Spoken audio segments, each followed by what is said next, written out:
सभी को, आप सबका स्वागत है अपने YouTube चैनल में। आज हम डिस्कस करेंगे संस्कृत सब्जेक्ट को फुल डिस्कस करेंगे कि रीड लेवल फर्स्ट में किस प्रकार से कौन कौन से टॉपिक से कैसे क्वेश्चन पूछे जाते हैं और कौन से टॉपिक में कितने नंबर का टॉपिक आता है। तो सबसे पहले देखें कि रीड प्री 2025 एग्जाम है वो 27 फरवरी को है आपका। तो उसके लिए सबसे पहले मैंने सब्जेक्ट लिया है कि लेवल फर्स्ट के लिए संस्कृत सब्जेक्ट है। संस्कृत से मतलब किस टॉपिक से कितने नंबर का क्वेश्चन पूछे जाते हैं और किस प्रकार क्वेश्चन पूछे जाते हैं। सबसे पहले बात करें तो संस्कृत में क्या है कि दो दिए जाएंगे, एक तो गद्यांश दिया जाएगा, एक तो गद्यांश और एक दिया जाएगा पद्यांश, दो दिए जाएंगे। इनसे क्या क्या क्वेश्चन पूछे जाएंगे। अगर गद्यांश से 7 क्वेश्चन पूछ ले तो पद्यांश से 5 पूछ लेगा, या पद्यांश से 5 पूछ लिया तो गद्यांश से 7 पूछ लेगा। इस प्रकार से क्या क्या क्वेश्चन पूछे जाते हैं।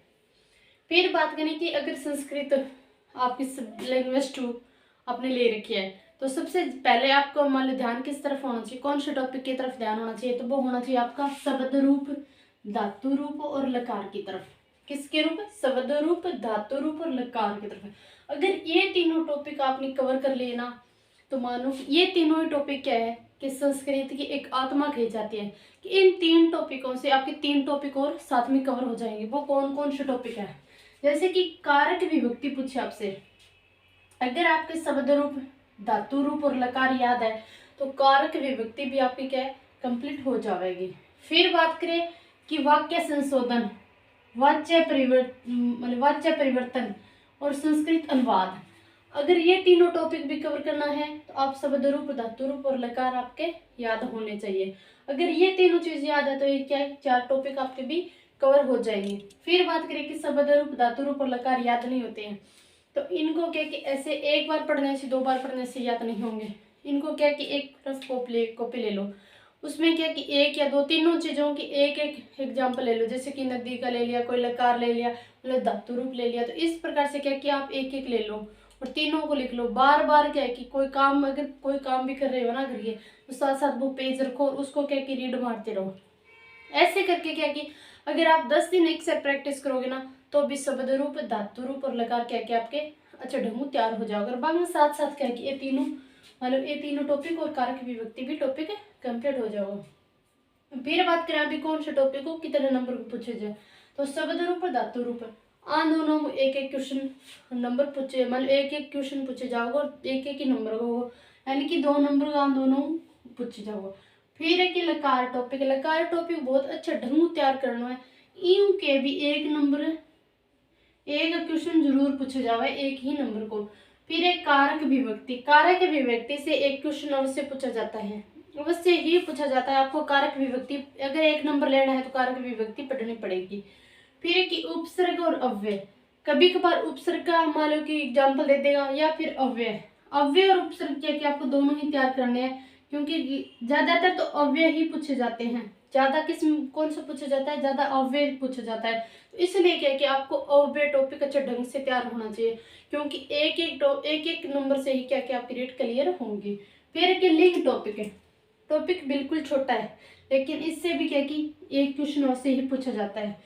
फिर बात करें छंद की, छंद से भी 1 नंबर का एक क्वेश्चन पूछा जाएगा। प्रत्यय से 3 क्वेश्चन अवश्य पूछे जाएंगे। 3 क्वेश्चन तो आप रट के ही देख लो भी, आपको 3 क्वेश्चन अवश्य पेपर में देखने को मिलेंगे। इसलिए क्या कि प्रत्येक टॉपिक को थोड़ा अच्छे ढंग से तैयार करना। विशेषण से भी 1 क्वेश्चन अवश्य पूछा जाएगा। विशेषण से सीधा यही पूछा जाएगा कि मान लो एक एग्जाम्पल दे देगा आपको कि निम्न में से विशेष्य बताइए, विशेषण बताइए। तो इसमें पूछेगा कि निम्न में से मैंने निम्नांकित में से रेखांकित शब्द है कौन सा विशेष्य है या विशेषण है। तो इस प्रकार से क्या आपसे क्वेश्चन पूछेगा विशेषण से। फिर बात करें कि वाक्य संशोधन हो 1 क्वेश्चन अवश्य होगा। वाच्य परिवर्तन हो 1 क्वेश्चन अवश्य पूछे जाओगे। संस्कृत अनुवाद में भी क्या है अपना हिंदी दे देगा कि मुझे आम अच्छे लगते हैं, मुझे फल अच्छे लगते हैं। तो इस प्रकार से क्या कि आपको हिंदी दी जाएगी, उसकी क्या कि आपको संस्कृत बनानी है, फिर क्या कि हिंदी देकर 4 संस्कृत में से वाक्य दे देंगे कि निम्न में से राइट कौन सा है। तो वो आपको क्या कि अगर आपको शब्द रूप, धातु रूप, अगर लकार आते हैं और कारक विभक्ति आपके अच्छे ढंग से तैयार है तो आप क्या कि इस टॉपिक को भी कवर कर जाओगे, 1 नंबर आपका कंप्लीट हो जाएगा। फिर एक संधि टॉपिक है। संधि से 2 क्वेश्चन पूछे जाएंगे, या तो संधि विच्छेद दे दिया जाएगा, उसमें से आपको पूछा है कि संधि मान लो कि संधि कौन सी है, या फिर सीधा ही मान लो कि एग्जाम्पल दे देगा और पूछ लेगा उसमें कि कौन सी संधि है। तो इस प्रकार से क्या कि आपको संधि पूछी जाएगी, या फिर संधि विच्छेद आपसे करवाएगा। समास टॉपिक, हाँ समास से 2 नंबर का क्वेश्चन पूछा जाता है, एक गद्यांश में आएगा और एक ही पद्यांश में पूछा जाएगा। और संधि से भी ऐसे पूछा जाएगा, एक गद्यांश में क्वेश्चन आएगा और एक पद्यांश से क्वेश्चन आएगा। फिर है कि सहायक सामग्री, सहायक सामग्री दृश्य सामग्री कौन सी है, सर्वे कौन सी है, दृश्य सर्वे कौन सी है। तो इस प्रकार से एक क्वेश्चन पूछा जाएगा, सीधा पूरी डिटेल पढ़ने की कोई ज़्यादा आवश्यकता नहीं है, तो एक क्वेश्चन इसी से पूछा जाएगा। फिर है मूल्यांकन टॉपिक, मूल्यांकन टॉपिक से एक क्वेश्चन अवश्य पूछाएगा, एक क्वेश्चन तो आपको पक्का ही करेगा मूल्यांकन टॉपिक से। फिर है कि भाषा कौशल, भाषा कौशल टॉपिक से क्या कि 2 क्वेश्चन पूछे जाएंगे। भाषा कौशल से कितने, 2 क्वेश्चन, कि प्राथमिक कौशल कौन सा है, अंतिम कौन सा है, उनका क्रम क्या रहेगा, अभिव्यक्ति कौशल कौन सा है, ग्रहात्मक कौशल कौन सा है, अगर मान लो कि सहस्वर वाचन है, ये वो मान लो कौन से कौशल का प्रकार है, कि मान लो किस लेवल के बच्चों के लिए मान लो कि लाभदायक है, सहयोगी है। तो इस प्रकार से क्या क्या आपसे क्वेश्चन पूछा जाएगा। और लैंग्वेज आपकी संस्कृति होगी, उसमें कोई हिंदी आपको नहीं मिलेगी। तो इसलिए अगर आपकी हिंदी ग्रामर, हिंदी से टीचिंग मेथड्स अच्छे ढंग कवर है, तो आप क्या कि संस्कृत में ज़्यादा मेहनत करने की जरूरत नहीं होगी। थोड़ी सी मेहनत करोगे तो भी क्या कि आप 30 में से 30 संस्कृत में और 30 में से 30 हिंदी में 60 नंबर आपके कर लोगे। फिर बात करें कि उपचारात्मक शिक्षण, निदानात्मक शिक्षण, उपलब्धि शिक्षण, इन तीनों में से क्या है कि 2 क्वेश्चन अवश्य ही पूछे जाएंगे। इन तीनों में से क्या है कि 2 क्वेश्चन अवश्य ही पूछे जाएंगे। फिर बात करें शुक्ति, शुक्ति आपको याद करनी है पक्की, एक शुक्ति आपको देखने को जरूर मिलेगी एग्जाम में। फिर है कि संख्यानम, यानी कि संख्या दे जाए, 20 दे देगा, 40 दे देगा, मतलब 80 दे देगा, 100 दे देगा, 120 दे देगा, तो उसको पूछेंगे संस्कृत में क्या कहते हैं। तो वो बिल्कुल आसान टॉपिक्स है, वो 1 नंबर तो थाने बिल्कुल ही नहीं छोड़ना है। फिर है कि समय, घड़िया सवाल देना पाओगे आपको, बुक में देख लेना, तो उसमें से क्या कि एक क्वेश्चन अवश्य पूछा जाएगा। इस प्रकार काउंट कर लो भी कितने क्वेश्चन हो गए। और अन्य क्वेश्चन आओगा भी आओगा शिक्षण विधि से, अन्य आओगा शिक्षण विधियों से। शिक्षण विधियों में शिक्षण विधियों के प्रवर्तक कौन है, उसका उद्देश्य क्या है और अन्य नाम है, और मतलब प्राथमिक स्तर के लिए कौन सी शिक्षण विधि सहयोगी है। और एक और है कि संस्कृत के शिक्षण सूत्र, संस्कृत में भाषा कौशल यानी कि पाठ्य योजना, वहां से क्या कि शिक्षण सूत्र होते हैं, तो वो शिक्षण सूत्र से भी क्या कि कभी कभार क्वेश्चन अवश्य करता है। कि अगर आपको संस्कृत तैयार करनी है तो आप कहाँ से करोगे, तो अगर आप संस्कृत के अच्छे ढंग से प्रिपरेशन करना चाहते हो तो डॉक्टर किरण चौधरी मैम है, बहुत अच्छी संस्कृत कराते हैं। उनके मन प्रीवियस ईयर मान बहुत से वीडियो आपको पीछे जो रेट थे उसके मान वीडियो डाले गए, तो वो वीडियो अगर आप वॉच करोगे ना तो भी आपके क्या कि ये टॉपिक आसानी से कवर हो जाएंगे। फिर एक और, अगर मान किरण चौधरी, डॉक्टर किरण चौधरी मैम है, उनकी आपको संस्कृत समझ में नहीं आई तो और अलग आप देखना चाहते हो तो डॉक्टर के आर मैया सर है ना, वो भी बहुत अच्छे ढंग से संस्कृत करवाते हैं। दोनों चीजें कवर हुई। अगर आपको यूट्यूब से पढ़नी है तो आप ये दोनों चैनल क्या है कि आप ये मान लो कि देखना। फिर बात करें कि बुक्स कौन सी ले, यानी कि संस्कृत के लिए कौन सी बुक खरीदे। होश की तो क्या कि आप लक्ष्य लेना, क्योंकि मैंने 2022 में लक्ष्य ली और आपको क्या कि एक एक टॉपिक्स लक्ष्य से आया हुआ है वो मैं क्या कि आपको दिखा सकती थी।